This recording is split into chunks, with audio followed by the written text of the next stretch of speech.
have some concerns about is that yellow car there, which is pretty much devoid of sponsorship. You saw it appear in a feature story earlier in the telecast, but since that story was filmed, he's lost his naming rights sponsor. And boy, I tell you what, for a level 1 operation with no naming rights sponsor, it's pretty hard yakka, Baz.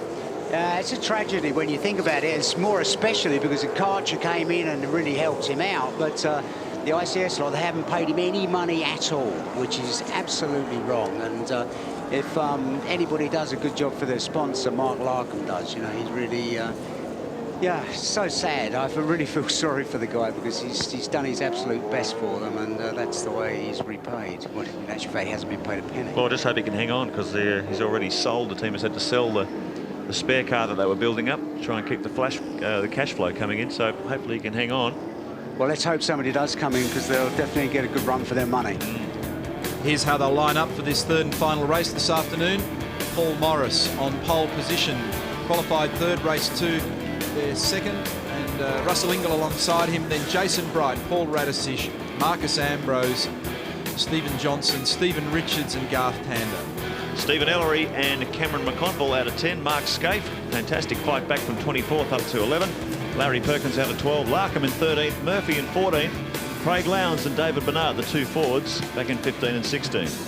Rodney Forbes, car 7, then John Bauer, Paul Wheel, Tony Longhurst, Cameron McLean, Anthony Tratt, Jason Richards, and Dean Canto. Len Seaton, a little bit further down the grid than he'd like to be. Thomas Mazira, Dougal McDougall, Paul Romano, Jason Bargwan, and boy, hasn't he been in the wars today. Matthew White in the old VS Commodore alongside Todd Kelly, and Brad Jones, also some problems in the Aussie Mail Ford. He'll start off the last position. I want to welcome our international viewers to our V8 Supercar coverage as well. In particular, those of you watching on TV1 in New Zealand, remember that we're coming over for a round of the championship at Pukekohe, just outside Auckland, a little later in the year in November. Very much looking forward to that one.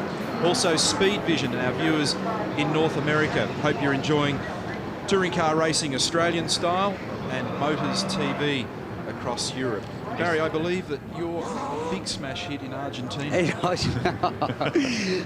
He's winding me up because I do the opener for Argentinian television in Spanish, you see. And well, give us a taste. What do you do? Come on. Well, Hola y bienvenidos a Calder Park Raceway. Que buen sitio. About 4 o'clock. No. Que buen sitio means what a wonderful. Welcome to Calder Park Raceway. What a wonderful place. You're not so good at English, are you? No. What about a drink then? You saw the champion. I reckon the first corner here has got the coming together written all over it. I think you're possibly right. 21 laps the journey. You saw the championship points situation leading into this final race. Various permutations. Morris may win the race and therefore the round. Ingall's up for it as well. Stephen Johnson's hungry. Set for a start.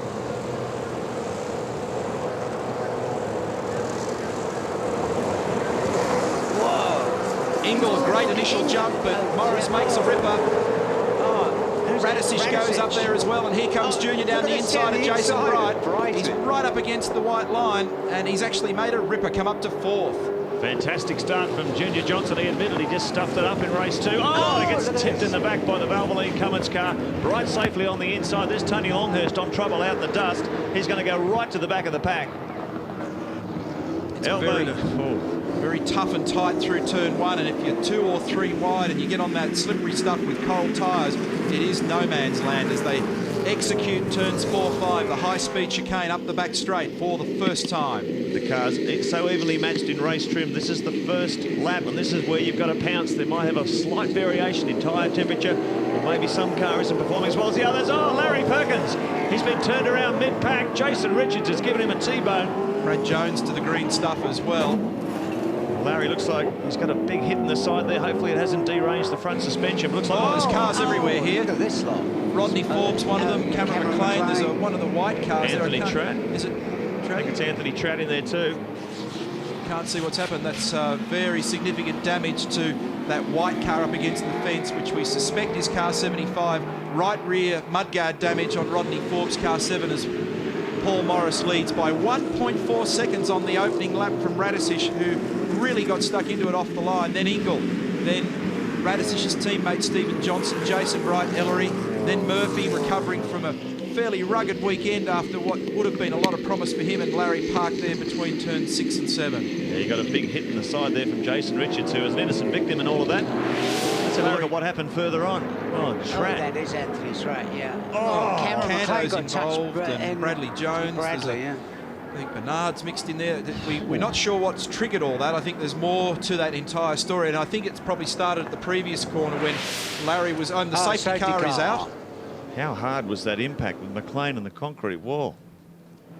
I'd like to see more of what happened at the end of the back straight with the. When Larry went around, I suspect that somebody helped him, and that'll be the trigger for all the chaos that ensued at turn 7. Because the minute the pack gets split and scrambled, all sorts of weird things start happening. Yeah, people can't see it. What's on the floor there?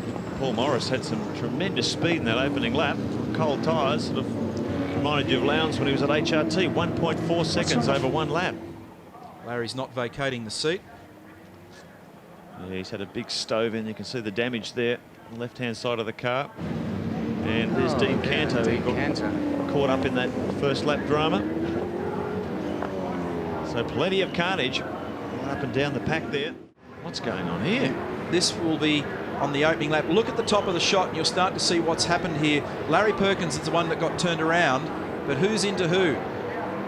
I think Larkham was being slowed. Somebody got into the back of Larry Perkins, and then Jason Richards makes contact with Larry, but it's because of something else that's happened. We're racing once again. Something else has happened at turns 2 and 3 leading onto the back straight, and there were various cars belching smoke and obviously guards rubbing on tyres, and there was more to that story.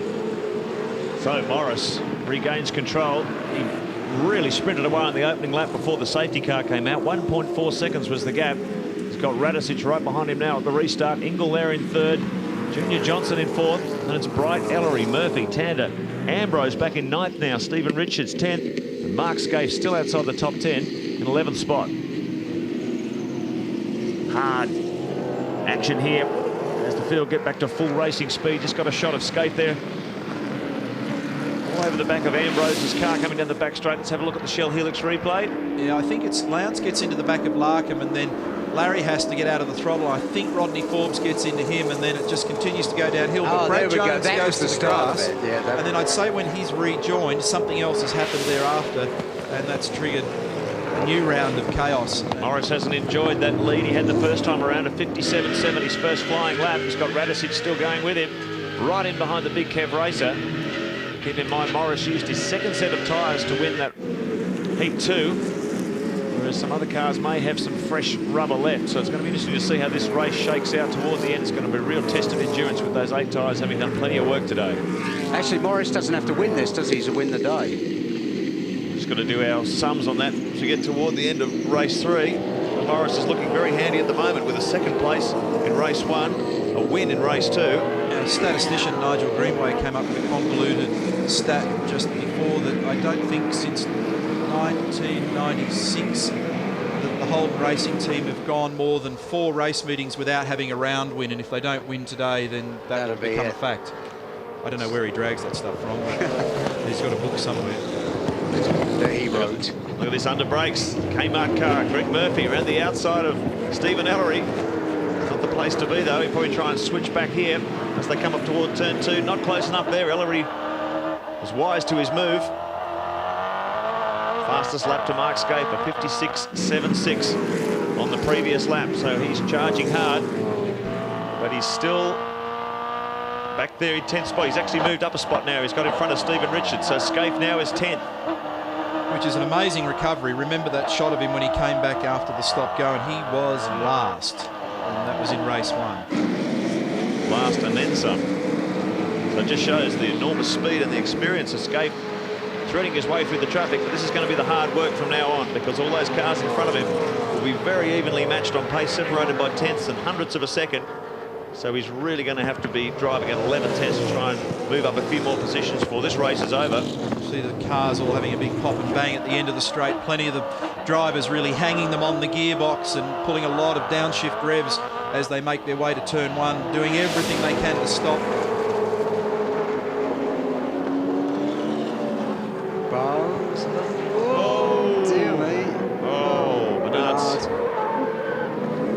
trying to run up the inside. Bernard was the one who paid the penalty in that exercise. More damage for the Haviland Ford. Certainly cost him a few panels and things this year, that car. Yeah, it's been in more fights than Sonny Liston, isn't it? Who is Sonny Liston? We used to go to separate schools together. So the order. Oh, yes. Here we go, Scaife. Gee, how's the traction and the drive that thing's got on the Amazing, corner? isn't it? Absolutely brilliant. Generally nothing too much wrong with the Stone Brothers Falcon. It's chassis balance and performance, and Mark's just able to round him up on the inside. I suspect that Mark kept his best set of tyres, or a better set of tyres for race 3. That's incredible. Everyone knows that Pertec Ford's got plenty of grunt in a straight line. But look at the drive of this Holden Racing Team Commodore. Particularly impressive. Just power down out of slow and medium speed corners. Look at this. He's absolutely monstering him here. Quite incredible. Look at the ground. 56.4 on the last lap for Mark. 56.53 in fact. Good tyre management strategy. He said he backed off in that race one to make sure he had rubber for later in the day, and the car is performing brilliantly at the moment. 56.53, fastest lap of the race again. Lap 9 for Scaife, so he is quite clearly the fastest man on the track at the moment. 57.42, 57.39 Morris. 57.42, the gap has not changed, 0.3 of a second. Radicic all over the back of the big Kev car. As we go on board with the Rat. The winner in Barbagallo absolutely cleaned up a few weeks ago. Has not had the same sort of luck at Calder. The car of Morris's is riding very effectively over the curbing. Notice that when it hits a curb, it doesn't fire the body into the air, it soaks it up in suspension, and the car maintains a nice profile. Watch him at the end of the back straight with Radicic all over him. He turns in very early here and he goes for the strip there. Bang, it lifts up and it drops down, and it kind of does it all neatly. We've almost got a carbon copy of what we had in race 2. He's got all these cars bottled up behind him, but this is how this is the critical where corner. it really goes. Ooh, look at the drive that Radicic got there. That's a good exit for Paul. Here's the dancing. This is Paul Radicic's feet. Now watch this when he pulls top gear. He doesn't even lift on the throttle. Oh, he did that time, but we've seen him flat changing before. The message was he's used up his tyres, start to work on him. You see that Paul's not using the clutch for the upshifts, he is for the downshifts, a little heel and toe. Ooh, a little dab of the brake pedal just to avoid running into the back of Morris. Remember, if you turn him around, you're in trouble with the umpire. This is turn 2, touch of throttle, out of it again. Turn 3, squeeze it hard up over the top of the hill, short shift 2nd to 3rd, then to 4th through this high speed S, building speed, 4th to 5th, 240 kilometres an hour at the end of the back straight. Make sure your brakes are there, and then big brake pressure, probably up around 1,000 pounds at the end of the back straight. When they say pedal to the metal, you've got a graphic example of it there. Hard out of Paul Morris, 600 horsepower. This small block Ford V8 as he tries to close the gap to Paul Morris. A 58.0 last time around for Morris. Let's see if his times have pumped out any more, but boy, he gets out of that corner well onto the main straight. 57.7, so he's taken 0.3 off again. Hovering around that high 57 bracket with Radicic breathing right down his neck. Yeah, he's had a real couple of charges. He's had Russell in the first one and now Paul in the second one. If he can sustain this pressure. Look at the queue. Yeah, oh, look at this. Oh. Helix replay of a contact between Bow and Lowndes. Plenty of aggro there. Bow and Lowndes fighting over 14th and 15th spot. Continued on a bit further up the track. Oh, dear. Oh. Lowndes had to give way. But this is an amazing battle at the front here. Not a happy car, either of those cars this weekend, and in particular this one. Just doesn't seem to have been able to quite get the numbers right. And John's had a black cat weekend. I don't know what's going on. Look at this. Bumper to bumper. Haven's got 6 or 7 cars queued up behind him now. Words of encouragement. Give it a go. You can hear Brent Bull on the radio sets talking to Paul there. Paul's got to be careful though, because you know, you've got to be aggressive but cautious. Though it's a silly thing for me to probably say, but he can't afford to nail him and turn him around. And Paul's doing everything right at the moment. Paul Morris, that is. So Radicic has to wait for the moment. But remember, he's got a whole pile of people tucked in behind him, so he can't leave any gaps. He's got to be both offensive and defensive, and that's a hard game to play. It's amazing stuff. Right back to Ambrose. The top 10 cars now are in a bumper-to-bumper queue. Helix replay of Rodney Forbes. Waltzes across the grass there. He was involved in that first lap incident. He managed to recover. but hasn't done him much good. He's back in the sand again. The way that car left the road then, I suspect the left rear tyre may have let go. Remember, it was smoking earlier on with some of that contact in the opening lap. Look at this, what a battle. First to 10th, all nose to tail. 6 laps remaining for race leader Paul Morris. Can he hang on? A 57.9 for the race leader. This is Murph just covering his ground for... he's got Scafie behind him, hasn't he? Yeah. What a battle. Look how close he comes under brakes there. Look at it like a train. All the boys have got white line fever. They're all driving down the white line in the braking area. Have a go at it. But can you believe the punch this car? I cannot believe it. It's drive out of that final turn onto the main straight. Everyone's sort of thinking that Paul Morris's tyres are probably past their use by date, but it's certainly got enough grip where it counts. Puts the power down exceptionally well, this car. This is on board with Greg Murphy. He's got championship leader Mark Scaife behind him, and Mark's not noted for his patience, so he'll be looking for every which way to get around him. They're from the same stable, but they're different teams. Paul's not known for contemplating his navel either. I think he'll be happy sitting there. Here's Murphy. It's Scaife up the inside of Murphy. You know, there's nobody in this leading group who wouldn't slice their grandmother's throat to get another position. So look at that. And that's just a classic example of the exit speed of that car. Boy, it gets its power to the ground effectively. Murphy hung out to dry there. Scaife up the inside. Or someone else has got Murph as a result of all that. It's Tander. So once Mark got up the inside of Greg, that was a written invitation for Garth. He's taken advantage of it. Murphy wants to argue, but he's on the outside for that corner, so he loses 2 positions as a result of that move. Millimetres involved in this. Mark Scaife, a 56.53. Fastest lap on lap 9. We're up to lap 16 now. 58.5, so Paul Morris's time starting to slip out a bit. This one, it's a shame it'll end at lap 21. It's a pity it doesn't go on a bit longer. Look at this queue of cars. Classic indication of how close and competitive this is. You just... Oh, Ellery got all crossed up there. Looking backwards from Paul Radisich. Make a mistake. Very smooth. 5 laps to go, and I saw Ellery getting very crossed up at the top corner, and that's just fractured this pack a little bit.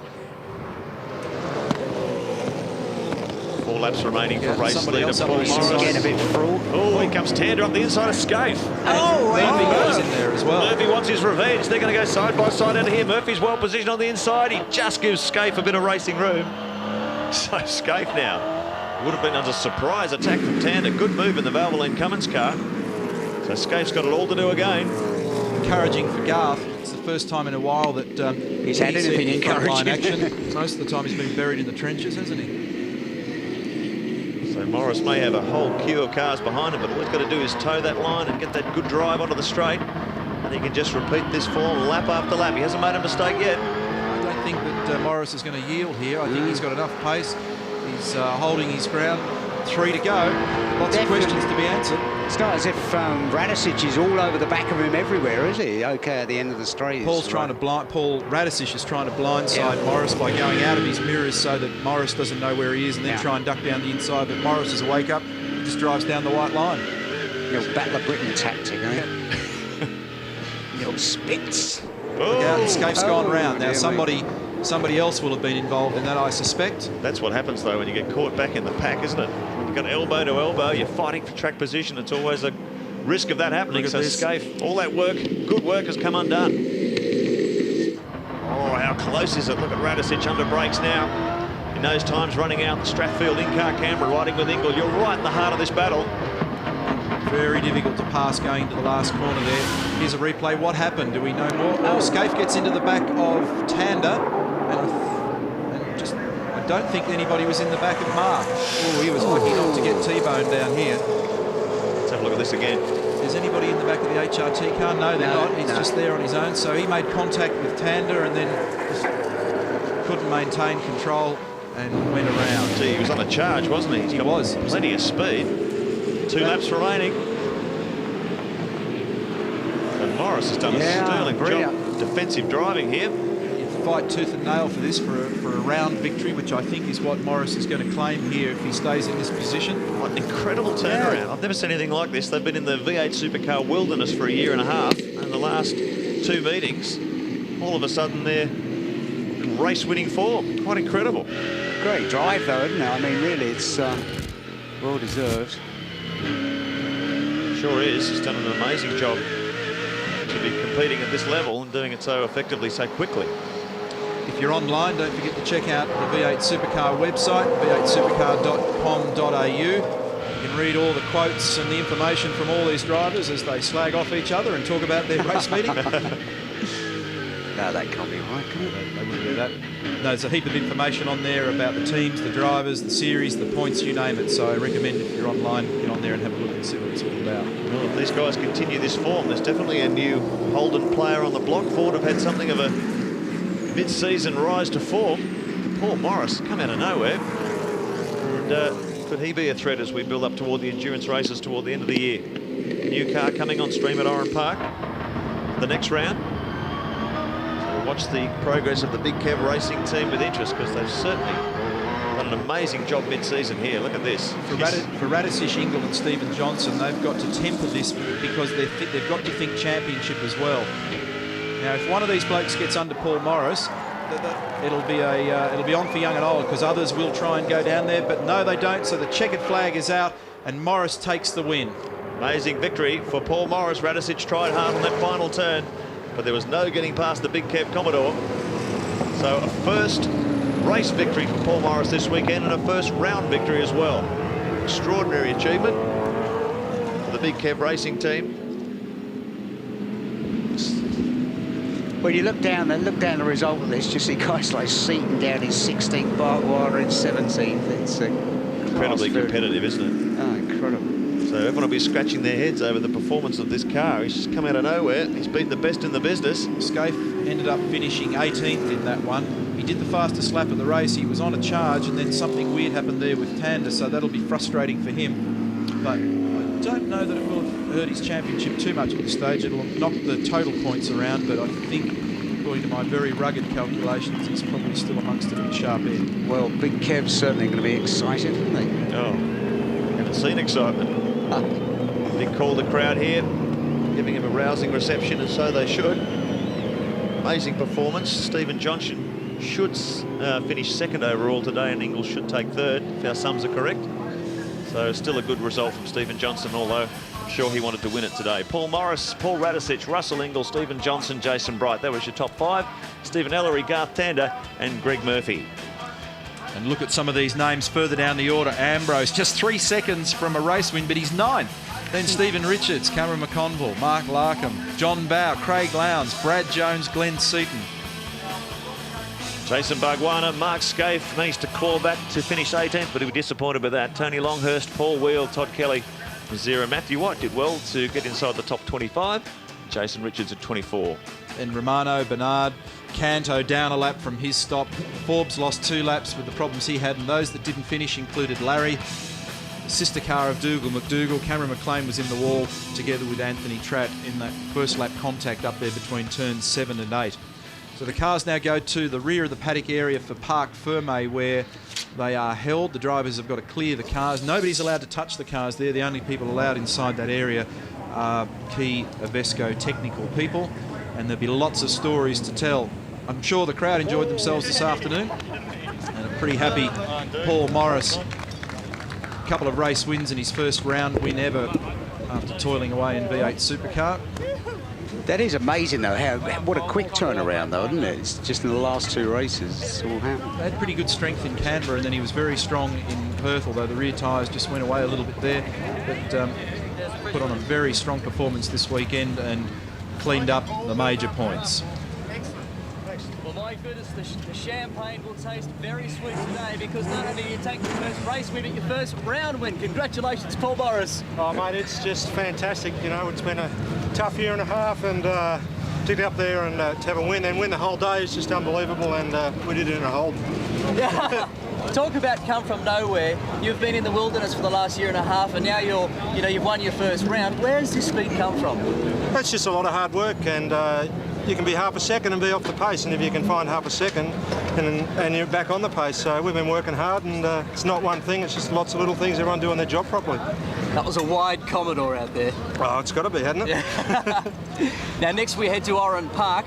It's a track you remember very well for that horrific accident with Mark Larkham, of course. Are you looking forward to going back there, or is it mixed feelings? No, I'm looking forward to every race. You know, the team's really getting a handle on the car, and I can't thank them enough. We've put in some big hours and a lot of work. to get to this stage, and it's fantastic, I tell you. Is there more to come from the Big Kev race team? Oh, we're just getting warmed up. Paul Morris, congratulations. Well done. Thanks, mate. And here's the situation for the overall for round 7 today, and Paul Morris takes the win, a 44-point margin over Stephen Johnson, then Russell Ingall, who we just spoke to, in 3rd, Paul Radisich 4th, then Bright, Ambrose, Ellery, Tander, Richards, and a great performance from Cameron McConville, 134 points for him. He'll be very pleased with that. Certainly makes the championship point situation quite interesting as well. I think that the coming races are going to be very interesting now. We've had 2 sprint races, and we're going to get into a couple of enduros. Ross Brodie from Shell Australia, passing the wreath and the trophy to a very, very happy Paul Morris, and the Big Kev racing team will be thrilled by that performance. It was an excellent job. Here's the situation in the championship points. Mark Scaife, 17-20. It's only 17 points now. It's been a tough day for Mark, between himself and his teammate Jason Bright, who led a big portion of the series early on. Then Russell Ingall 3rd. He just continues to plug away. Stephen Johnson, the best of the forwards, in 4th. Then Marcus Ambrose, Greg Murphy. Stephen Richards still plugging in there in 7th. Paul Radisich, Craig Lowndes and Garth Tander.